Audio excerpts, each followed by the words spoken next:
Hello guys, मैं हूं रहमतुल्लाह। मैं असद या आप देख रहे हैं आपका और हमारा अपना रिएक्शन यूट्यूब चैनल। दोस्तों, अगर आप इस चैनल पर नए और अपने चैनल को अभी तक सब्सक्राइब नहीं किया तो चैनल को सब्सक्राइब जरूर करें और बेल आइकन दबाना मत भूलें।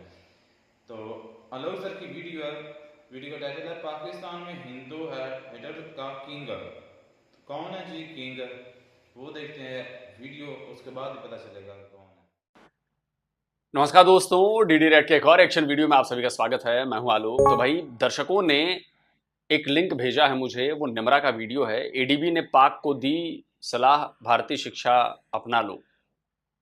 तो जी हाँ, ये खबर मैंने ही दिखाई थी और ये खबर मैंने ही शेयर की थी कि भाई एडीबी ने कहा है कि जो भारत का एजुकेशनल प्रोग्राम है उल्लास, उसको अपनाओ और अपने यहाँ तुम्हारे यहाँ बुढ़ों में, जो उम्र दराज लोगों में जो जहालियत भरी पड़ी है, जो नफरत भरी पड़ी है, उनको ज़रा एजुकेट करो, उनको ज़रा एजुकेशन दो, जिससे थोड़ा वो इंसान की तरह बर्ताव करें, किसी नीच आदमी की तरह बर्ताव नहीं करें, किसी घटिया आदमी की तरह बर्ताव नहीं करें, थोड़ा सोचने वाला बंदा बने कि जो चीज़ों को समझता हो, सोचता हो। तो इस पर वीडियो बनाया है निमरा ने, और लोगों ने कहा है कि इसमें एक कोई मौलवी टाइप का आदमी आया है, वो क्या बातें कर रहा है। तो इस पर ज़रूर आप रिएक्शन दीजिए। तो चलिए वे देखते हैं क्या चल क्या रहा है, क्या वीडियो आई है। आज हम बात करने वाले हैं, एक बहुत अनोखी सी खबर सामने आ रही है कि एशियन डेवलपमेंट बैंक ने पाकिस्तान को कहा है कि आपका education system failed education system है और आप इंडिया के एजुकेशन सिस्टम को फॉलो करो। उन्होंने जो स्कीम्स बनाई हैं, उन्होंने जिस तरीके से अपने एजुकेशन सिस्टम को अच्छा किया है, एजुकेशन सिस्टम में क्रिएटिविटी दिखाई है, वो सब चीज़ें आप एडॉप्ट करो। स्पेसिफिकली बात की गई है उल्लास प्रोग्राम्स पे, जिसका बेसिकली मकसद ये है कि बच्चों में स्किल्स को उभारा जाए, like financial and digital literacy को बेहतर किया जाए। तो क्या पाकिस्तान इस एडवाइस पर अमल करेगा या नहीं अमल करेगा? अगर जो चीज़ें भारत में पढ़ाई जा रही हैं वही सेम पाकिस्तान में पढ़ाई जाने लगे तो क्या पाकिस्तान का एजुकेशन सिस्टम बेहतर हो सकता है या नहीं हो सकता? अवाम इस बारे में क्या राय रखती है? अवाम की राय लेते हैं, मिलते हैं वीडियो के एंड पे। क्यों हम कहें ये? वो हमारे पास आए इंडिया, ये जो मरदूदी है, मरदूदी नरिंदा मोदी जो होते हैं ना, ये नहीं हम नाम लेते, हम लेते हैं मरदूदी, इसको नाम लेते हैं इसका। क्यों, ऐसा क्यों? वरना क्यों? किसने ये जुल्म कर रहा है मुसलमानों के ऊपर? क्या जुल्म किया? ये इन्होंने वो जुल्म किया कि अपना नमाज नहीं पढ़ने देते, कलमा नहीं पढ़ने देते। नमाज नहीं पढ़ी जा रही? आपको पता है इंडिया के अंदर कितने लाख मस्जिदें मौजूद हैं, लेकिन वो पढ़ने नहीं देते। तो फिर वहाँ पर हमसे ज्यादा मुसलमान सरवाइव कैसे कर रहे हैं और वो भारत माता की जय के नारे कैसे लगा रहे हैं? क्या करें, वो मजबूर हैं। हमें आगे कहें, हमें कहें ना राम राम कहें, हम क्यों कहें? रहीम रहीम कहेंगे हम। उनके सामने कहेंगे रहीम रहीम, राम राम नहीं। जिसकी मर्जी सामने कहें, आप चाहे हिंदुस्तान। तो आपको कौन कह रहा है राम राम कहने को? भाई मत कहो यार, हमने किसी के ऊपर थोपा थोड़ा ही ना कि आपको राम राम कहना ही पड़ेगा। नहीं कहना यार।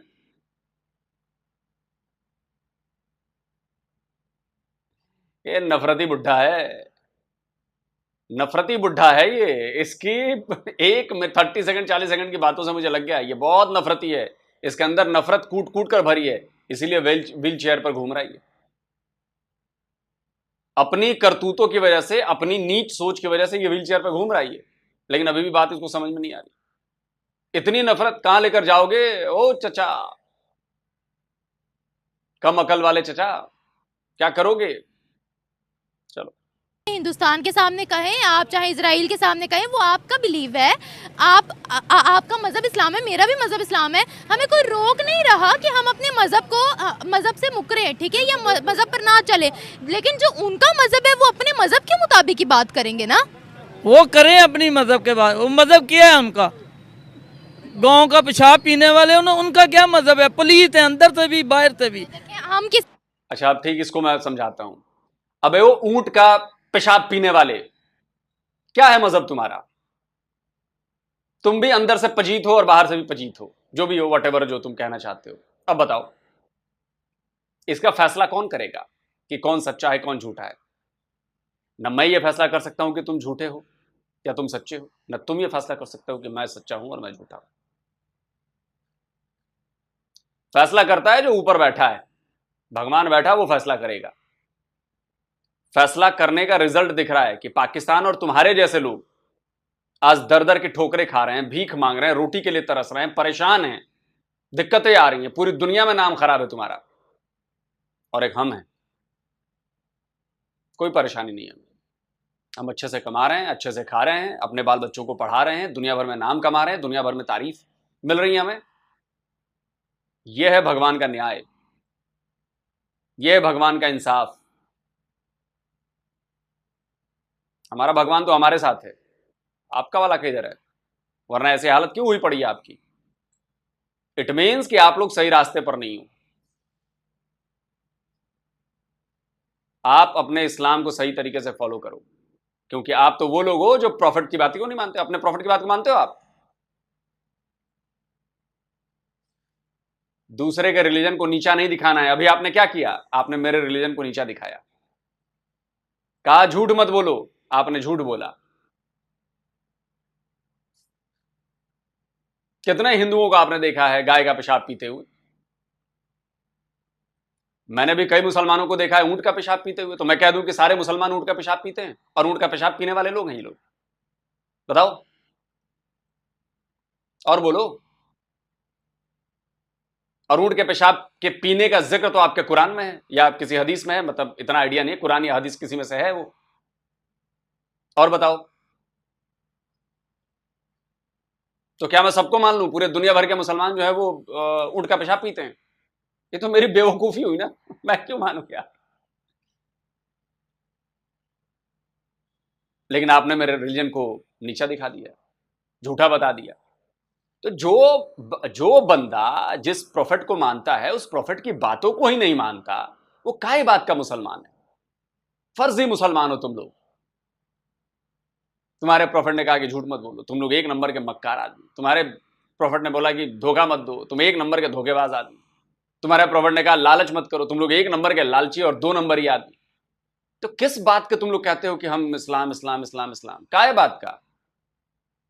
दो नंबर ही आदमी हो तुम लोग, फर्जी आदमी हो। जो अपने प्रॉफिट का ना हुआ, जो अपने प्रॉफिट की बातों को नहीं मानता, वो क्या दुनिया को सिखाएगा यार कि इस्लाम क्या है और नहीं है? तुम जैसे लोगों को देखकर तो लोग इस्लामोफोबिया के शिकार हुए हैं। अब बोल दो कि मैं गलत कह रहा हूं। हम किसी के मजहब पर जब आप एक कहेंगे ना तो दो उंगलियां वो हम पर भी उठाएंगे। फिर हम कहेंगे कि वो हमारा एहतराम नहीं करते, फिर हम कहेंगे कि वो मुसलमानों की इज्जत नहीं करते। देखें, इज्जत लेने के लिए पहले इज्जत देनी पड़ती है ना। अब वैसे तो हम चाइना के बड़े गुण गाते हैं, चाइना के पाँव धो धो के पीते खाते तो वो भी चूहे और कुत्ते हैं, लेकिन कभी हमने उनको बुरा कहा? कभी नहीं कहा ना। क्यों? क्योंकि पाक चीन दोस्ती जिंदाबाद हमें सिखाई गई है।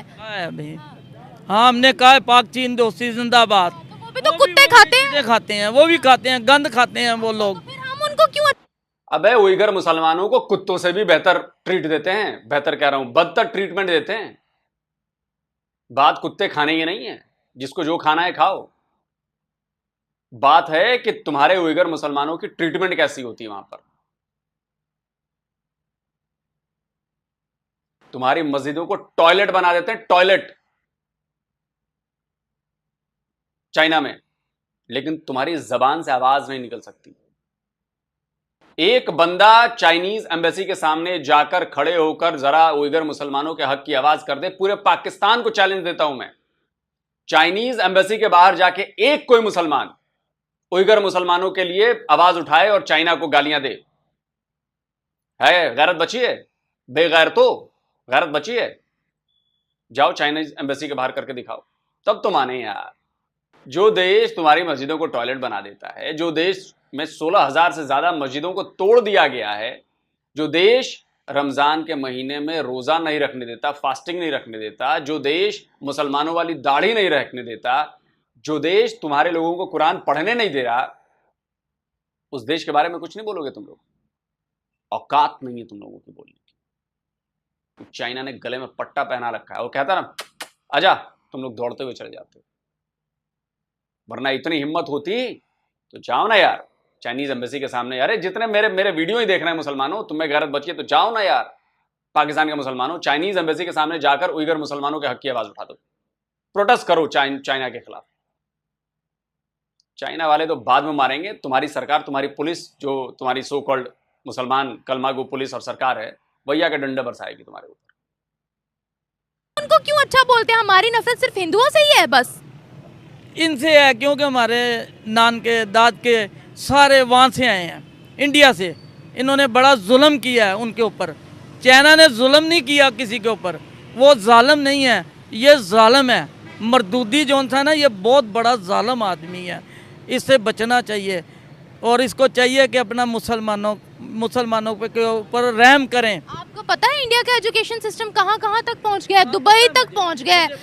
आप जिनको मरदूदी बोल रहे हैं, तमाम मुस्लिम कंट्रीज उनके साथ बैठने के लिए तरसती हैं। ये रिकॉर्ड है, ये मैं खुद नहीं कह रही। सऊदिया की मिसाल ले लें, मोहम्मद बिन सलमान जो सऊदिया के शहजादे हैं उनकी मिसाल ले लें, आप दुबई की मिसालें ले लें। तो अगर वो इतने बुरे हैं तो तमाम मुस्लिम कंट्रीज क्यों उनके आगे पीछे होती हैं फिर? मुस्लिम कंट्री कहाँ पे है? सिर्फ पाकिस्तान में है। और इससे आप जहाज पे बैठ जाए ना, मुसलमान कंट्री ख़त्म हो जाती है सारी। वो हिंदू और लॉजी, वो दूसरी लॉजी वो है। तो यानी दुनिया में मुस्लिम कंट्री सिर्फ हम हैं। हम शरिया लो तो है ही नहीं यहाँ पर, शरीयत तो है ही नहीं यहाँ पर। है, क्यों नहीं है? सब कुछ है, सब कुछ है। अल्लाह मियाँ ने सब कुछ दिया हमें, अल्लाह तबारक ताला देने वाला है। अब देखिए, अब ये इन्होंने अपने इस्लाम का मजाक उड़वा दिया ना, अपने रिलीजन की इंसल्ट कर दी ना इन्होंने, और इनको पता भी नहीं चला कि कैसे इन्होंने अपने रिलीजन का मजाक उड़वा दिया। ये पाकिस्तानियों की खूबी है, और इसीलिए जो असली मुसलमान देश है ना, वो पाकिस्तानियों से नफरत करने लगे, क्योंकि उनकी वजह से इस्लाम पर सवाल उठने लगे। शक की निगाह से इन जैसे लोगों की वजह से, इनकी वजह से, बांग्लादेशियों की वजह से, इन जैसे लोगों की वजह से देखा जा रहा है। देख रहे हैं कैसे झूठ बोल रहे हैं कि पाकिस्तान में शरिया लॉ है। कोई साबित कर दे पाकिस्तानी की पाकिस्तान में शरिया लॉ है, झूठ बोल गए। फिर अपने प्रोफेट की बात नहीं मानी इन्होंने और कहते हैं कि हम जी मुसलमान। इंसान किसी काबिल नहीं है, कुछ नहीं है, तो इसको चाहिए कि अपना मुसलमानों के ऊपर रहम करे। शरीयत तो यहाँ है नहीं, फिर ये एक इस्लामिक कंट्री कैसा हो गया? सऊदिया के अंदर तो शरीयत नाफिज है। वो तो खत्म हो गया, सऊदिया तो खत्म हो गया। वहाँ पे क्लब बन गए हैं, वहाँ पे सैनमे बन गए हैं, वहाँ पे याशी गड्ढे बन गए हैं। क्या रह गया सऊदिया में? बहारे ही बहारे हैं। उनकी इकोनॉमी देखें अब, माशाल्लाह। हम उनसे लोन मांगते हैं। बिल्कुल। क्या चक्कर है? अगर वो खत्म हो गए हैं तो हम उनसे लोन क्यों मांगते हैं फिर? क्या करें, गरीब जो हुए। हाँ, गरीब जो हुए। देखो ना, वो कहाँ जाके हम चोरियां करते हैं, डाके मारते हैं। किस लिए मारते हैं? कि हम अमीर हो जाए, वो हो जाए। उनको ये नहीं, मुसलमानों का काम तो नहीं है। मुसलमान में इस्लाम के अंदर तो ये हराम है चीजें। बिल्कुल है, लेकिन वो वहाँ पे भी हलाल हो गई है। मदीने में भी हलाल हो गया सब कुछ। पहले शहजादे का सर कलम किया गया जब उसने अपने चाचे को मारा या कत्ल किया, जो भी किया। तो अब कुछ नहीं है। जब नमाज होती है 8-10 जनाजे ज़रूर उठते हैं वहाँ से। ये बताएगा, हमारा हिंदुस्तान और पाकिस्तान पर टॉपिक है। हिंदुस्तान के तालीमी निज़ाम के बारे में आप क्या कहेंगे? कुछ नहीं कहेंगे। इंडिया बहुत आगे है हमारे से। 1 अरब और 40-45 करोड़ की आबादी है उनकी। और तरक्की? हाँ, तरक्की भी बहुत की है उन्होंने। 100 रुपये लीटर तेल है यहाँ पे, देखो पाकिस्तान में देख लो। लेकिन वो बहुत आगे निकल गए हैं, लेकिन फिर भी जज्बा ईमान नहीं है उनके अंदर। हमारे अंदर जज्बा ईमान है। वो सारी दुनिया को भी सारा ला लेना तो हमें जीत नहीं सकता। सन 65 में क्या हाल किया, सन 71 में क्या हाल किया। जितनी जंगें हुई हैं ना, तो उसमें क्या क्या किया। ये जगहों पर तो मैं बात नहीं करूंगी, क्योंकि उन्हें से...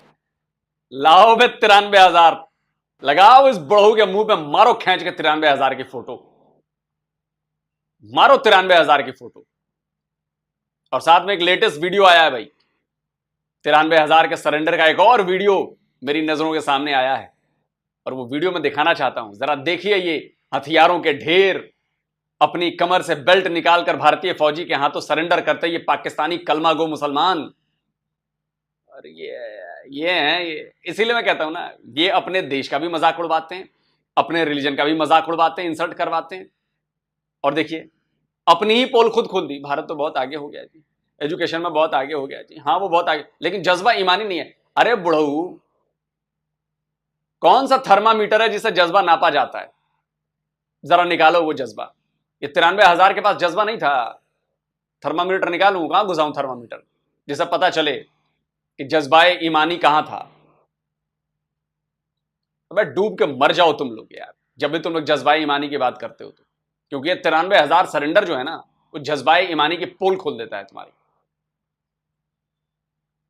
1971 में हम बांग्लादेश खो चुके, तो मैं जंगों पर ना ही बात करूं तो वो बेहतर है। लेकिन मुझे ये बताएगा, जो जज्बा हमारे पास है, सिर्फ जज्बे का हम लोग ढिंढोरा पीट रहे हैं फ़लस्तीन में, तो क्या हो रहा है फ़लस्तीन में? क्यों नहीं ये जज्बा ईमानी दिखाया गया? फिर नहीं दिखाया गया, बस मुसलमान चुप करके बैठे हैं, कोई नहीं उठ रहा, कोई नहीं बोल रहा, कोई नहीं कुछ कह रहा, कोई उठे कोई बैठे।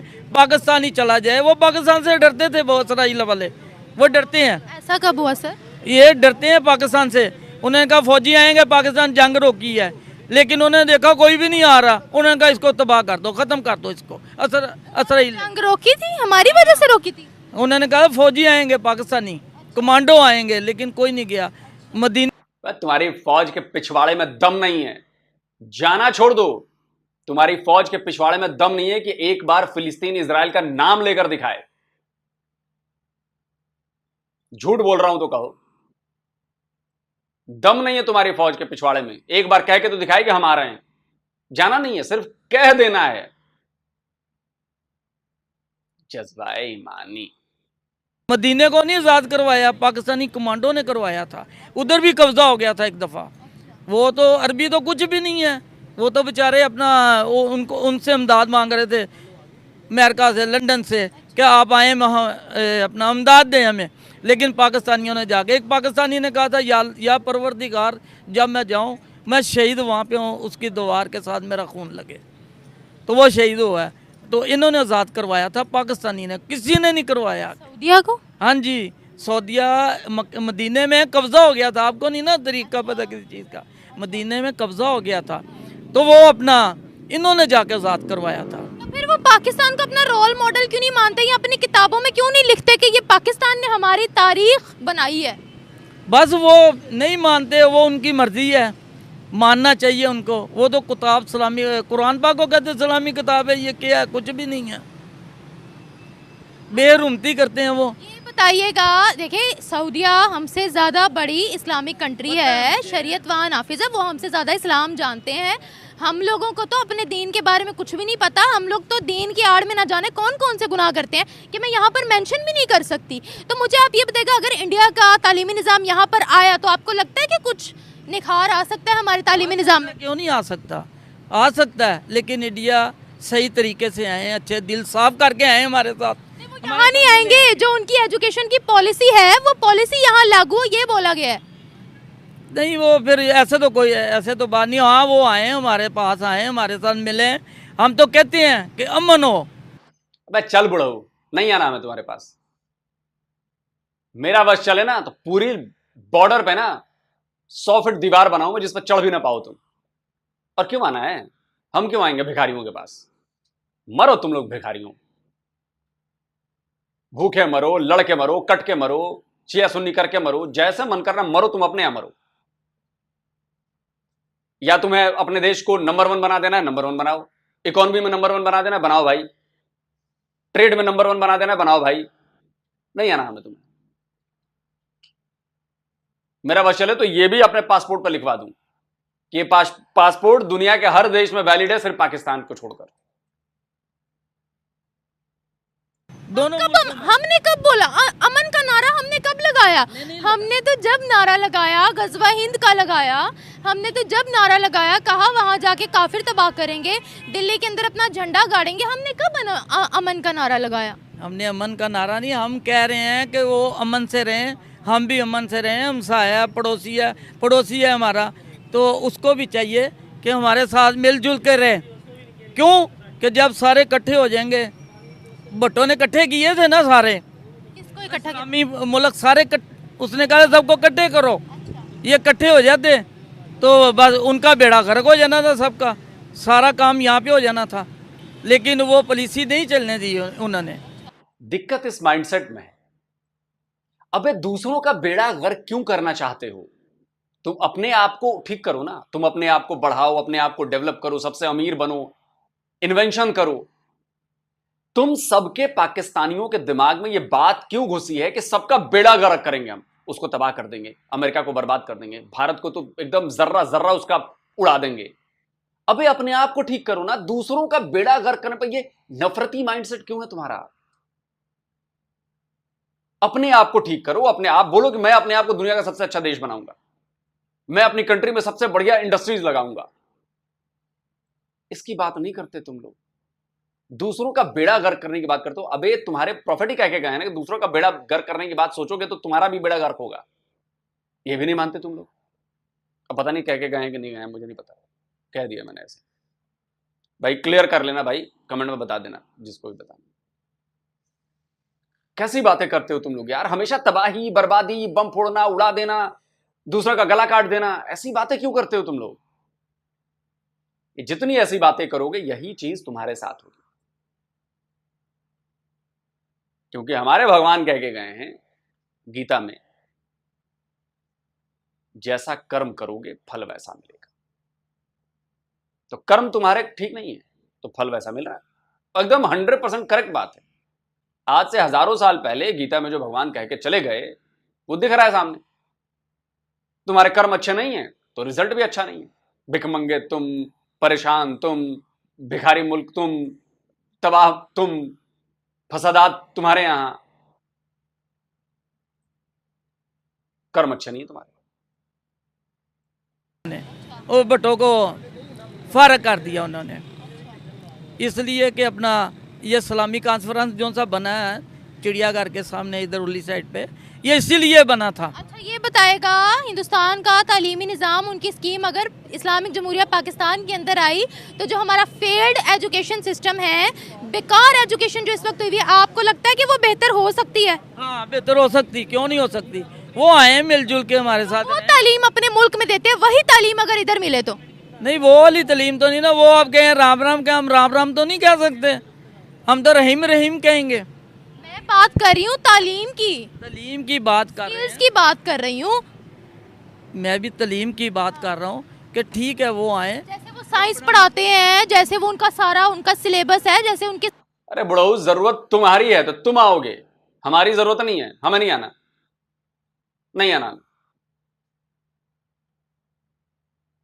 जैसे हो तुम लोग रहो वैसे बात करते हैं। वो आए, आप बड़े कहीं के चौधरी बने बैठे हैं कि वो आए, न 3 में न 13 में। जैसे उनके स्कीम्स हैं, वही सेम अगर पाकिस्तान में पढ़ाई जाए तो भला हो सकता है हमारा। क्यों नहीं हो सकता? हो सकता है। क्यों कि ये जब बाहर के मुल्कों में जाते हैं तो ऐसे लगता है जैसे मादरी ज़बान ही इनकी इंग्लिश है। इंडिया वाले बंगाली, इनकी मादरी ज़बान ही इंग्लिश है। पाकिस्तान इंग्लिश बोलते हैं। पाकिस्तानी जो से इनको आती नहीं है, नहीं आती इंग्लिश। आप कह रहे हो कि साइंसी जो सब्जेक्ट्स हैं वो सारे पढ़ाए जाए लेकिन हिंदुइज्म ना पढ़ाई जाए, आप ये कह रहे हो? हाँ, ये पढ़ाई जाए, जैसे हम रहते हैं, जैसा हमारा रहना सहना है वैसे ही पढ़ाई जाए। वो अपने मुल्क में वो पढ़ाएं, इधर भी दूसरी पढ़ाएं आके। ये नहीं है, हम कहते हैं कि हमारे साथ मिलजुल के रहें, अमन हो जाए बस पाकिस्तान में। लेकिन ये मरदूदी जो था ना, नरेंद्र मोदी साहब, ये नहीं होने देते। पाकिस्तान से ही स्पेशली उनको मसला क्यों है? किसी और मुस्लिम कंट्री से नहीं है, बल्कि वो किसी और मुस्लिम कंट्री में भी जाते हैं तो वहाँ की मस्जिदों में भी जाते हैं वो विजिट करने। हाँ, तो यहाँ पे नहीं आते, ना कुछ करते हैं, ना कुछ कोई बात करते हैं आके। यहाँ पे पहले टेररिज्म एंड करे, सबसे पहले वो ये कहते हैं हमें। पाकिस्तान में वो आते ही नहीं। वो मैं वही कह रही हूँ, वो कहते हैं पहले दहशतगर्दी खत्म करें, उनकी तरफ से पहला हमें ये आता है जवाब। तो दहशतगर्द तो वो भी हैं, उनके वहाँ पे दहशतगर्दी नहीं होती, वहाँ पे भी होती है, वो नहीं रोक सके।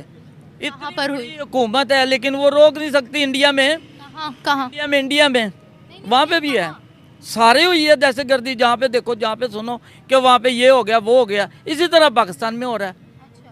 तो लेकिन आप अपनी इकोनॉमी, अपने मुल्क की सूरत हाल और उनकी भी सूरत हाल देखें ना, फिर आपको डिफरेंस मिलेगा, बहुत ज्यादा डिफरेंस मिलेगा कि आज पूरी पाकिस्तान में 139 यूएन डेजिग्नेटेड टेररिस्ट हैं, ये लिस्ट लगाई है। आप भारत में एक यूएन डेजिग्नेटेड टेररिस्ट बता दो। अब तो अब्दुल रहमान मक्की भी जुड़ गया है। 140 आपके यहां यूएन डेजिग्नेटेड टेररिस्ट हैं। आप भारत में एक यूएन डेजिग्नेटेड टेररिस्ट का नाम बता दो और आप कहते हैं कि दहशतगर्दी हमारे यहां भी है। आप कराते हैं दहशतगर्दी। कसाब आपके यहां से आया था अपने 9 साथियों के साथ। उरी, पुलवामा जितने अटैक हुए आपके यहां के बंदों ने किया। जम्मू कश्मीर में प्रॉक्सी वॉर छिड़ी है, आपके बंदों ने किया। और आप कहते हैं कि हम दहशतगर्द हैं। मानो भाई, यही मानते रहो कि हम दहशतगर्द। हमारे लिए इससे बेहतर और कोई चीज नहीं है, क्योंकि आप एक्सपोज होते हो, हम धर के सबूत दे देते हैं और पूरी दुनिया ये सबूतों को देखती है। आप लोग इतने बेवकूफ हैं, इतने जाहिल हैं कि आपको बात ही समझ में नहीं आ रही कि मैं क्या बोल रहा हूं, इन बातों का असर दुनिया पर कैसे पड़ेगा। एक नंबर के जाहिल हो और आपकी पूरी आवाम जाहिल है। इनमें वो लोग नहीं है जो थोड़े बहुत समझदार हैं। बाकियों की बात करो। पूरी दुनिया वहाँ क्यों जाना चाहती है, इधर क्यों नहीं आना चाहती? हमें सब कुछ मिलेगा, लेकिन वो हमारे साथ इत्तेफाक कर रहे हैं, हमारे साथ आके मिलें। हम भी मिलने को तैयार हैं, हम अंदर से ना बिल्कुल साफ हैं, तो वो आगे हमें मिलें, आके ये जो करना वो भी करें, हमने करना हम भी करें, हम उनको बताएं, वो हमें बताएं। तो अंदर से साफ है।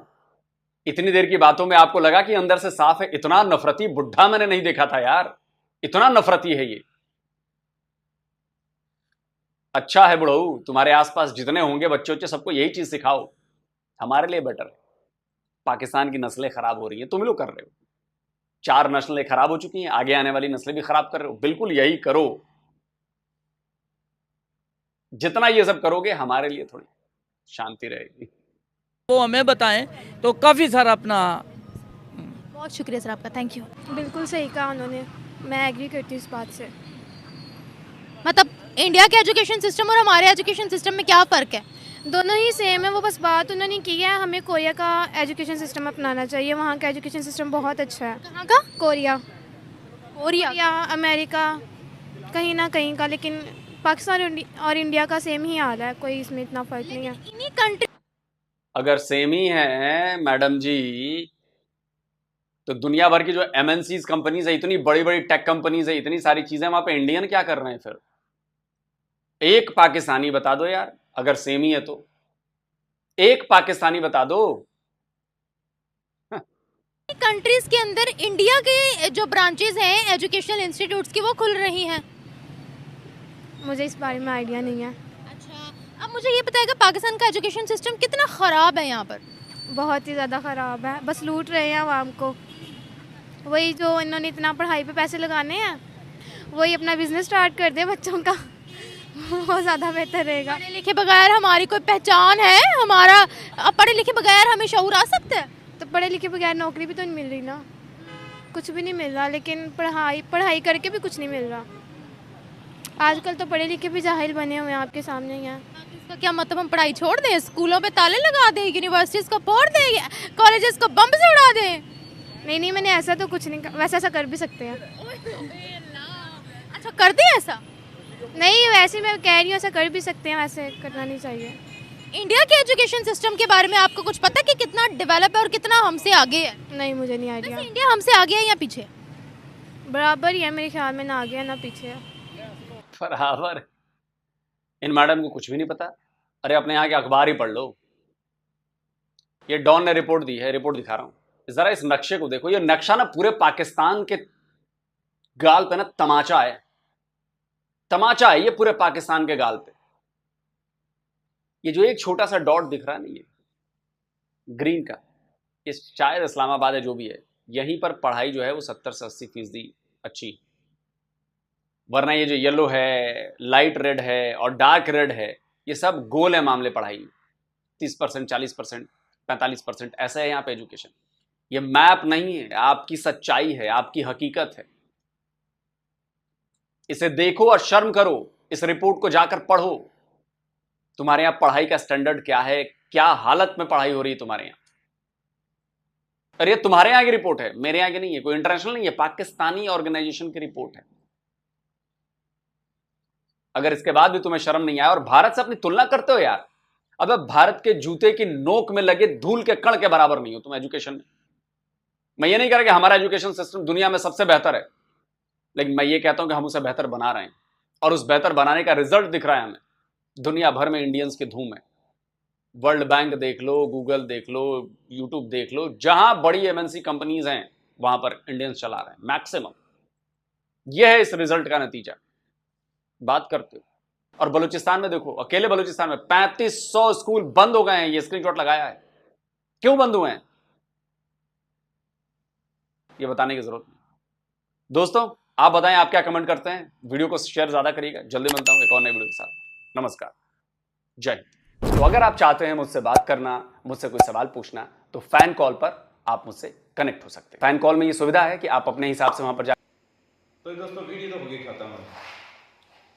अच्छा, स्टार्टिंग ये देखें कि वो अलोसर ने एक वीडियो में भी कहा था, तो NAFC का क्या यार, वो एक ऑर्गेनाइजेशन है, काफ़ी पॉइंट से, तो काफ़ी लेंथ वीडियो थी तो वो माइंड में यार। तो अच्छा, उसका ये है कि जो पाकिस्तान में जो एजुकेशन सिस्टम है ना वो बहुत ख़राब है। तो इंडिया का जो एजुकेशन सिस्टम है वो मुतारफ होना चाहिए पाकिस्तान में। ये कोई है इदारा, इसमें पाकिस्तान है ना, वहाँ से लोन मांगा तो उन्होंने ये बात उनको की थी। अच्छा, मैं इल्म की बात करूँ ना तो मैं आपको एक बात बताएं, मौला अली जो है ना शेर खुदा, तो अगर आपको साफ सुन तो हज़रत मौला अली जो हैं, तो उन्होंने ये फरमाया था, उनका कौल है कि इल्म जो है ना तुम्हारी दौलत है, वो हासिल कर लो, चाहे तुम्हें गैर मुस्लिम यानी कि काफिर से भी मिल जाए, यहूदी से मिल जाए, जिससे भी मिल जाए, क्योंकि वो तुम्हारी खोई हुई दौलत है, वो तुम ले लो। तो अगर मैं यहाँ पर जो है ना मुतारफ करवाया जाए ना इंडिया का एजुकेशन सिस्टम पाकिस्तान में, तो मैं एक्सेप्ट करता हूँ, अच्छी बात है, क्योंकि इंडिया का एजुकेशन सिस्टम अगर कंपेयर किया जाए पाकिस्तान के सिस्टम से तो बहुत ज़्यादा अच्छा है, बहुत ज़्यादा अच्छा है। तो वो हो जाए तो इसमें कोई बड़ी मतलब कि जो है ना मसले वाली बात नहीं है। तो ये मैं एक्सेप्ट करता हूँ, हमारा बहुत ज़्यादा गंदा सिस्टम। मैं आपको यहाँ पर ज़रूर रोकूंगा, बताएं आप ये नहीं सोचा है। मैं ये कहूँगा कि किसी का एजुकेशन सिस्टम ना लें। अच्छा, आप अपने एजुकेशन सिस्टम को, जो आपके एजुकेशन सिस्टम में गलतियाँ उसे दूर करें। अच्छा, उनमें 2-3 गलतियाँ हैं। बताएं। एक, आपकी जदीद तालीम प्रैक्टिकल नहीं, हाँ बिल्कुल है, ये भी जदीद तालीम और प्रैक्टिकल नहीं है। दूसरा, अब जो आप अपनी शनाख्त खोने में मसरूफ़ है ना, हमारी हुकूमतें जो कर रही हैं जी, दीन की असल शनाख्त जो हम खो रहे हैं। दीन ये नहीं कहता कि आप पढ़ना छोड़ दें, आप दुनियावी इल्म लेना छोड़ दें, नहीं। दीन तो कहता है कि आपको जहाँ से इल्म मिले वहाँ से लें, दुनिया का ले इल्म, उस दुनिया के इल्म को लें और इस्लाम के मुताबिक उस पर अमल करें। दीन का भी लें, दुनिया का भी लें, अच्छा। लेकिन ज़िंदगी का तरीक़ाकार जो है वो एक इस्लाम के मुताबिक है। यार यूरोप के बड़े बड़े मुल्क आपके दीन इस्लाम के मुताबिक ज़िंदगी गुजार है, काफ़ी असूल उनके आपके दीन के मुताबिक है, हज़रत उमर के असूल, हज़रत अली के असूल, मतलब कि ये उनको फॉलो करते हैं। वो अपने कवानीन भी लेकर आ रहे हैं और आपके दीन के मुताबिक कुछ असूलों को मद्देनजर रखते हुए, जैसे इंसाफ करना, झूठ ना बोलना, वादा खिलाफी ना करना, ये जो मतलब जो चीज़ें बेसिक हैं। जंगों के तरीके, हज़रत खालिद बिन वलीद बहुत अच्छे जर्नैल गुजरे, बहुत अच्छे, दुनिया की हिस्ट्री में सबसे तगड़े जर्नैल गुजरे हैं। कोई माने गैर मुस्लिम ना माने वो अलग बात है, इंग्लैंड की यूनिवर्सिटियों में उनको टीच किया जाता है, उनको पढ़ाया जाता है। अच्छा, वो तरीके आपके पास नहीं है, वो इल्म ही नहीं है आपके पास। मैं कसम खा कर कहता हूँ आपको नहीं है वो इल्म। आपका इल्म बैठा है लंदन में, आपका यहाँ का जो इल्म था ना हिंद का, वो पड़ा है लंदन में। वो गुरु ने ऐसे 100 साल आप पर हुकूमत नहीं की है तमाम हिंदुस्तान पर, अच्छा। इस वजह से किया। अच्छा, दूसरा पॉइंट आ गया। उसके बाद आपके जो घरों का निज़ाम है उसमें जिद्दत आनी चाहिए, जदीद तालीम आनी चाहिए, दीन के साथ साथ जदीद तालीम हो, आपकी माएँ पढ़ी लिखी हों। आपका माइंड सेट जो है वो आपकी जो माएँ हैं या आपके जो वालिदैन हैं वो भी पढ़े लिखे होने चाहिए। बात तो ये है ना कि हमारा अच्छा बात जो मैप लिखा है लोग किसी का भी ना ले, मैं ये कहता हूँ। अलोसर ने डॉन का जो है ना वो मैप दिखा है, डॉन पता नहीं किसका पाकिस्तान का वो दिखा रहे हैं एजुकेशन के लिहाज से। वो जो सबस जो है ना जो ज़्यादा ग्रीन है वो बता रहे हैं कि वहाँ पर जो है ना एजुकेशन अच्छी है, बाकी जो है ना वो कह रहा है इस्लामाबाद का है। हाँ, तो बाकी जो है ना एक बात बता, हमारे फैसलाबाद की अगर बात की जाए यार मैं समझा देता हूँ, जिसने ये रिपोर्ट शाया कि ये पहले झूठ है, झूठ है, मैं तुम्हें साबित कर देता हूँ। पाकिस्तान का सबसे ज़्यादा जो तालीम का मरकज़ है वो लाहौर है। ऑल पाकिस्तान का जो मरकज़ है तालीम का वो लाहौर है। जो सबसे बेस्ट और बेहतरीन तालीम है वो लाहौर में। अच्छा, एजुकेशन सिस्टम की इस्लामाबाद मतलब के नाम तो नहीं था, अंदाजे के मुताबिक वो ही जगह मैप पर वो ऊपर है ना, तो इसलिए हाँ। का तो हमारे फैसलाबाद में भी काफी नहीं, उनको बहुत अच्छी तालीम है यहाँ पर, ना जाने कितनी यार जितने भी प्राइवेटाइज जगह पर यूनिवर्सिटी, अगर सरकारी हम बात करें ना कॉलेजेस की, तो बहुत ज़्यादा सरकारी कॉलेज, यूनिवर्सिटियाँ और स्कूलों की तो कोई कह लें कि कोई तादाद ही नहीं है ना सरकारी सतह पर, और जो प्राइवेट हैं वो तो अनगिनत है। और ये मैं बात मानता हूँ कि जो बलूचिस्तान में एजुकेशन का सिस्टम है ना वो बहुत सिंध में ये है कि वो वहाँ पर वडेरा सिस्टम था, तो वहाँ पर ज़्यादा हुकूमत जो है ना वो रहती है उसकी पीपल पार्टी की। तो वो इतना ज़्यादा अगर वो पढ़ जाएंगे तो उनकी जो है इजादारी खत्म हो जाएगी। उनको साइन कौन कहेगा। ये आसिफ जरदारी वगैरह जो है इन्होंने वहाँ पर एजुकेशन सिस्टम जो है ना वो बहुत ख़राब किया। मैं तो वीडियो देख रहा था भाई, एक जाता है एक रिपोर्टर, वो पूछता है कि आपके मुल्क का नाम क्या, उसको मुल्क के नाम का नहीं पता, अपना सिंध में रहता है उसको पता नहीं कि मैं पाकिस्तानी हूँ। बाकी बात आप छोड़ें। अच्छा, उसके बाद दूसरा पॉइंट आया गालबन, वो मेरा बयान यार ये मजहबी रिलीजन पर उस बात को मेरी बात सुने। उसने ये बात करने की कि जो है ना हम गाय का मुख पीते हैं, चले वो आपके दीन की बात है, हम उसको हिट नहीं कर रहे हैं, हमें ज़रूरत नहीं है। आपका दीन आप जो मर्जी करें, हमारा दीन हम जो मर्जी करें, दीन के मुताबिक फॉलो करें। बात आ गई आलोक सर की ये पॉइंट वाली कि जो आपकी जो हालत है ना वो इस वक्त है वो आपकी मतलब कि इन्हीं वजह से मतलब कि हमारे दीन को इस्लाम की वजह को जो है ना हिंट दे रहे हैं। तो प्यारे आलोक सर, मैं आपसे ये पूछना चाहता हूँ कि जो हज़ारों साल तक बड़े सगीर में पाको हिंदिया हिंदुस्तान में जो हुकूमत मुसलमानों ने की, उस वक्त भी मुसलमान तो वो उस वक्त उन पर ये उन्होंने हुकूमत कैसे कर ली? उस वक्त मुसलमान थे ना, गैर मुस्लिम पूरी दुनिया पर मुसलमानों ने हुकूमत की, अरब पर मुसलमानों ने हुकूमत की, यूरोप पर की, अफ्रीका पर की, इधर हिंदुस्तान में की। तो ये फिर उस वक्त क्यों था? मैं ऐसा मत कहें प्लीज भाई रहमतुल्लाह, मैं बताता हूँ। उस वक्त हुकूमत दो वजह से की गई। आप ये कहेंगे तलवार के जरिए हुई, काफी हद तक मान सकता हूँ मैं, लेकिन नहीं, तालीम की वजह से हुई। इस्लामी सल्तनत जहाँ से चलती है और हिंद तक पहुँचती है, मोहम्मद बिन कासिम की मैं बात कर रहा हूँ। अच्छा, उसके पीछे बैठे हैं बहुत बड़े बड़े आलम और यूनिवर्सिटी कुतबा यूनिवर्सिटी जैसे में पढ़ने वाले स्टूडेंट्स। तालीम है, जदीद हथियार बनाने की सहूलत है, तो आप पर हुकूमत हुई है ना। मुंजरीके कहाँ से आई थी? अरब से आई थी, दुनिया किसी और हिस्से से नहीं आई थी। पुराने जमाने की जो तोप होती थी, तो पत्थर फेंकने वाला वो वाला, उसे मंजनीक उर्दू में कहते हैं। कभी भी जंग पुराने औजारों से नहीं जीती जाती, हमेशा जिद्दत आनी चाहिए हथियारों में। तालीम होगी तो जिद्दत आएगी, ऐसा तो नहीं आएगी। उसके बाद कुरान और सुन्नत की तालीम के साथ साथ दुनिया की तालीम, इब्न हशम से लेकर केमिस्ट्री के जो बानी हैं उन तक, और कितने ही न जाने साइंसदान जो हैं, बुनियादी साइंस को उठाने वाले मुसलमान हैं, किधर से तालीम आई उनके पास? ऑब्वियसली यूनिवर्सिटियों से आई। तालीम थी तो तालीम आई, इदारे थे तो तालीम हासिल की गई और जदीद हथियार बनाया गया और आप जैसे लोगों पर हुक्मरानी की गई। इसका मतलब ये नहीं था कि वो सिर्फ तलवार की वजह से हुई, नहीं भाई, यहाँ पर आप गलती कर रहे हैं। हाँ, आप इस बात को मान सकता हूँ कि जो जैसा करेगा वो वैसा भरेगा। हमारे पाकिस्तान की जो आर्मी है या हमारी जो हुकूमतें गुजरी हैं, उन्होंने सिर्फ पैसा खाया, इस चीज़ को हम भी मानते हैं। तालीम पर जोर नहीं दिया, मैन्युफैक्चरिंग पर जोर नहीं दिया, मुल्क के बारे में नहीं सोचा, तो आज ये हालात हैं। इस चीज़ को मैं मानता हूँ। लेकिन आप ये कहें ना कि ये आपके कर्मों का फल है, दीनी या मजहबी लिहाज से बात करें, तो यहाँ पर मैं आपको नहीं मानूंगा। अच्छा, इस्लामी मुल्क हमसे नफरत करते हैं, क्या दलील है इसकी तुम्हारे पास? जो करते हैं, मैं एक मिनट बात सुनो भाई, सर जो मानने वाली बात है, मैं लोग यार एक मिनट मेरी बात सुनो, मैं तुम्हें बताता हूँ दलील, मैं तुम्हें देता हूँ, बताता हूँ। सदर सदाम हुसैन का आपको पता है?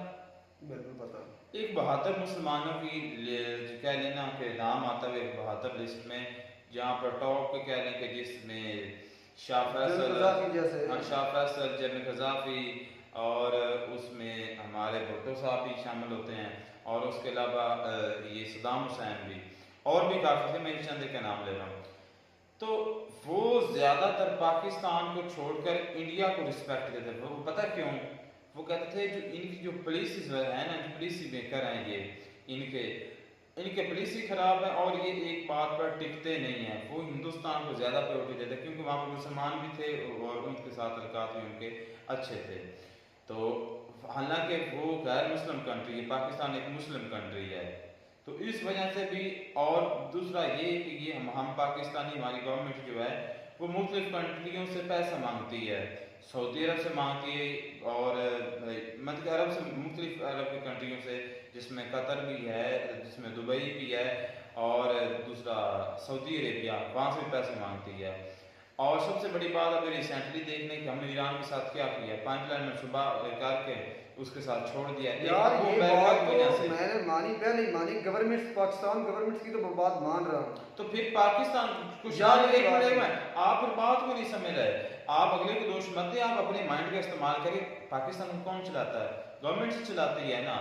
तो अब पाकिस्तान के नाम आएगा ना, ऑब्वियसली ये गवर्नमेंट का तो नहीं ना इस तरह। अच्छा, यहाँ पर गवर्नमेंट का नाम ले तो इमरान खान साहब की गवर्नमेंट के बारे में आप क्या कहेंगे?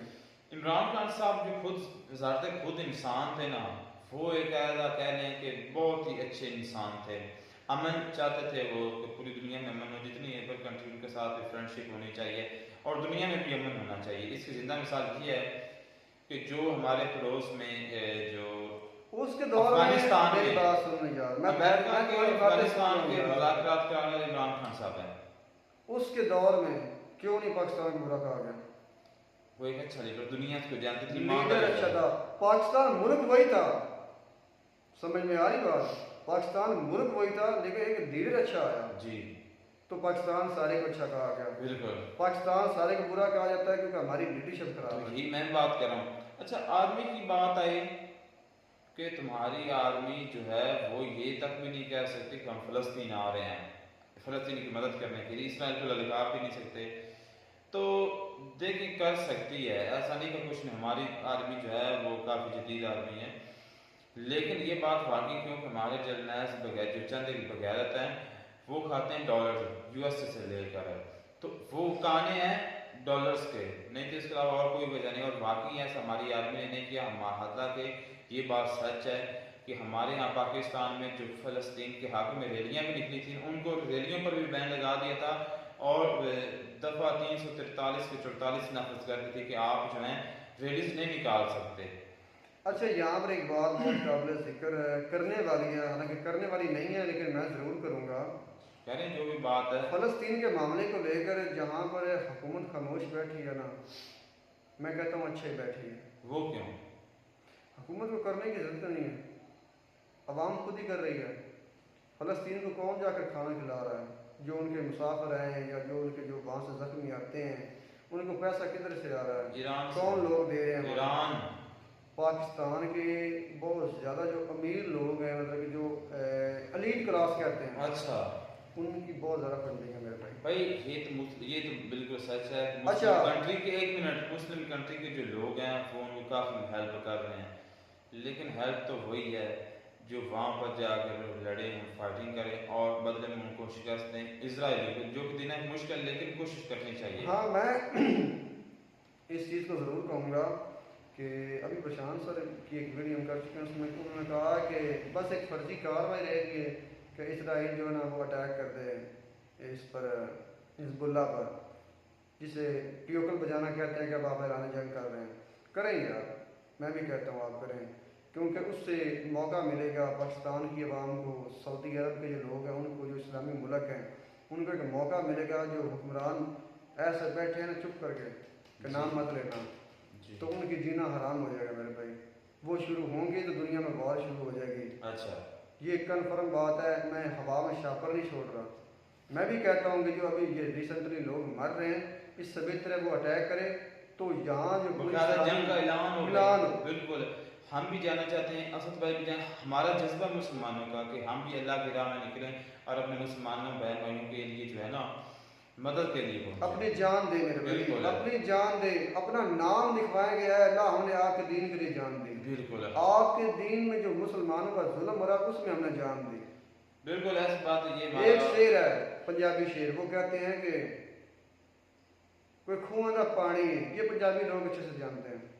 कोई खूह का पानी है, सजना तो वार दे भी ये जिंद एवं भी तो जानी है, मौत तो वैसे भी आनी है मेरे भाई। मित्र जो है, सज्जन प्यारे दोस्त, फ्रेंड जो होते हैं, हाँ, कह रहे हैं जान तो वैसे मतलब वैसे भी एक दिन तो मरना ही मरना है, जिस दिन भी मौत आए, लेकिन उससे अच्छा ये है कि अपने दोस्त के लिए जान दे, अपने भाई के लिए जान दे, जो कि हमारे मुस्लिम फ़लस्तीनी भाई हैं। तो ये बड़ी अच्छी खूबसूरत भाई सद ने बात की है, और ये पाकिस्तान का हर बच्चा जो है वो इस बात को कह लें कि अकीदा रखता है, इस बात को मानता है और शौक़ रखता है। लेकिन बात है मौका मिलने की और जाने की, तो वो भी इंशाल्लाह एक दिन आएगा और हमें मिलेगा तो हम ज़रूर जाएंगे।